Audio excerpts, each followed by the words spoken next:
Hello, everyone. It is a great pleasure to be here.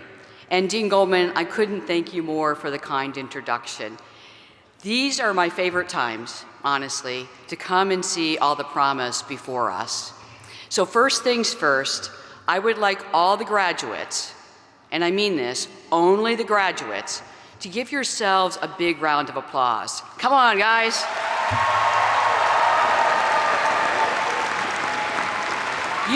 You have earned this day. You have earned it. And it is really important today and in the coming days that you reflect on that and you recognize the accomplishment you've made. But of course, it's also important to acknowledge the family, friends, faculty, and everyone else who has helped in ways big and small make this day possible. So I will say on behalf of the graduates and myself, thank you to all the people who supported the graduates we see before us.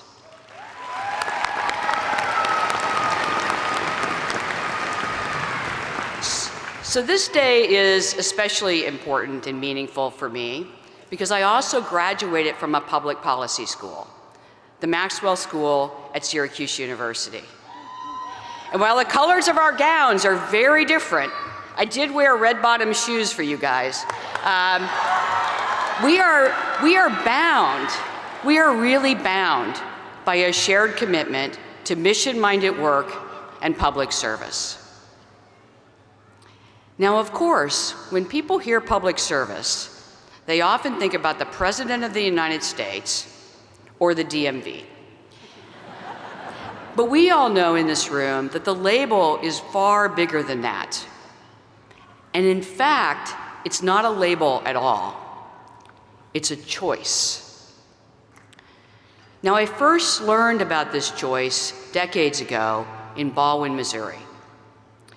A high school guidance counselor made a phone call.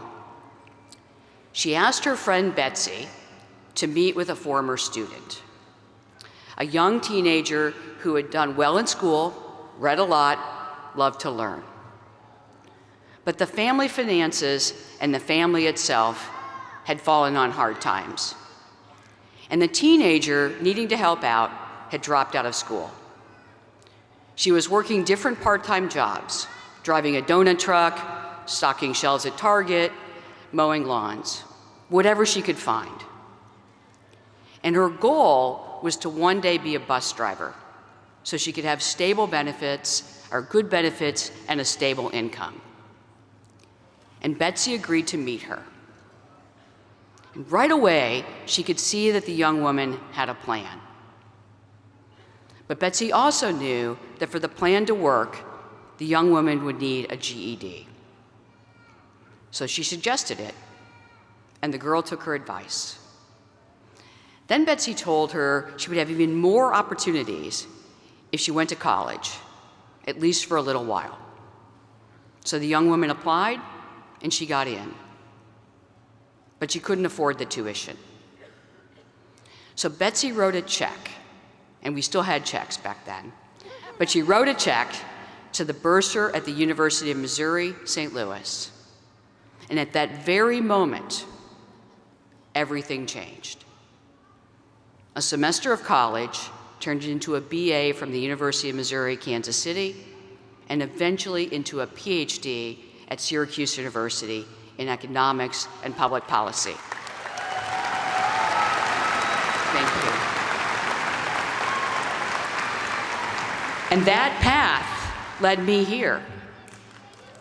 That young woman, me. Thank you, you're so kind. I went from a teenager hoping to be a bus driver to president and CEO of the Federal Reserve Bank of San Francisco. And the reason was Betsy.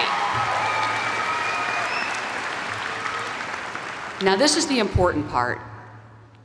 Betsy wasn't a public servant in the traditional sense. And she certainly didn't see herself that way. But that's exactly what she was. That's exactly who she was. And it was not because of a job or a title. It was because of her lens on the world, how she saw things. Betsy could see beyond what was right in front of her. In front of her was a teenage dropout struggling to make ends meet. Betsy saw a young woman full of promise who had simply fallen on hard times. And her seeing changed my life, and it is the reason I'm before you today. That, graduates, is service.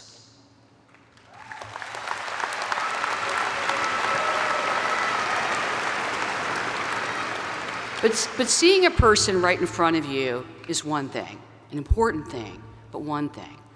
Seeing millions whose names and faces you will never know is quite another.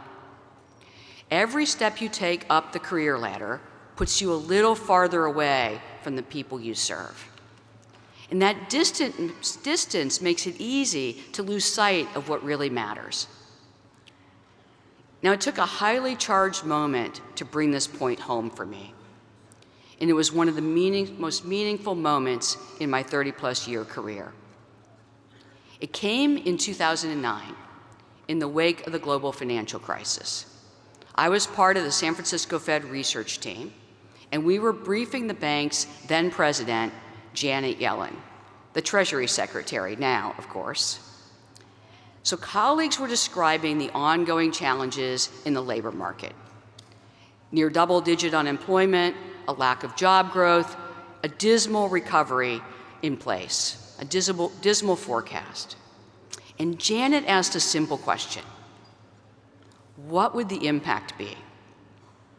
And the answer was almost immediate, reflexive. The labor market will eventually come back. But eventually was beside the point, and Janet instinctively reacted. She struck the table, I mean, it was a pound, with her fist, and she said, "These are people." Except there was a bleep before people. Now, in the Midwest, we would say friggin'. But let me just say that Janet Yellen is not from the Midwest. But both the expletive and the fist pounding, they were startling.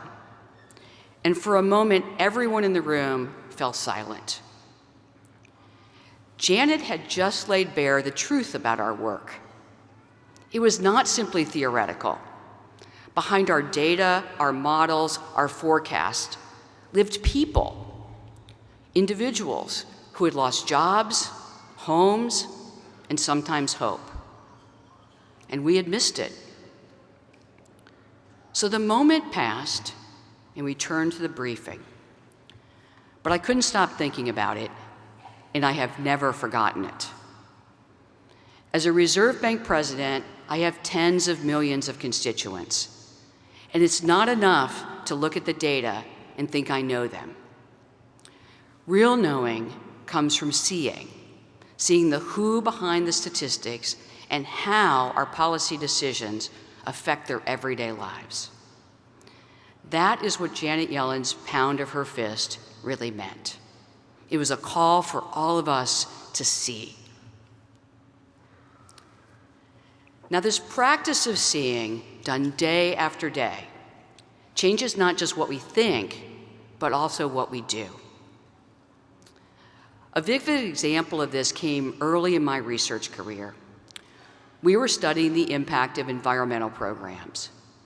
And one of the study sites was a village that had a tree planting program to prevent soil erosion and offer shade. And we had gone to check on it. And when we arrived at the village, the results of the program were painfully clear. Every single tree was dead. It was a sea of perfectly planted, completely lifeless sticks in the ground. And the program workers were devastated. But it was obvious what had happened. The trees hadn't gotten enough water, and they died. So we went to speak to the villagers, and we learned that it was a 2-mile walk to the well and back, a trip they made already multiple times a day to get water for cooking, drinking, and bathing. And when we heard that, we understood. Of course the trees had died. we had provided hard-to-care-for trees to people with limited access to water. It was a tragic but classic policy miss, providing a well-intentioned solution without ever speaking to the recipients and seeing what they need. And this is why seeing is so important. When we don't see things clearly, we don't do things well, no matter how good our intentions. And we end up with a sea of dead sticks. So I share these 3 stories with you as you embark on your adventures, because to me, and I think to all of us, they capture a powerful truth. When we see things clearly, we do things differently. We develop programs that give people what they actually need. We acknowledge and understand that real-life struggles that numbers don't show. And we write the check for a struggling teenager that changes the course of her life. So as you go out into the world, remember this: public service is not a job. It's a choice. It's a choice to see people clearly and to act on what you see. And if you make this choice, no matter where your career takes you, a courtroom, a classroom, a boardroom, or the situation room, you will be a public servant. Graduates, that is my call to you. Congratulations, class of 2023, and welcome to the fold. Thank you.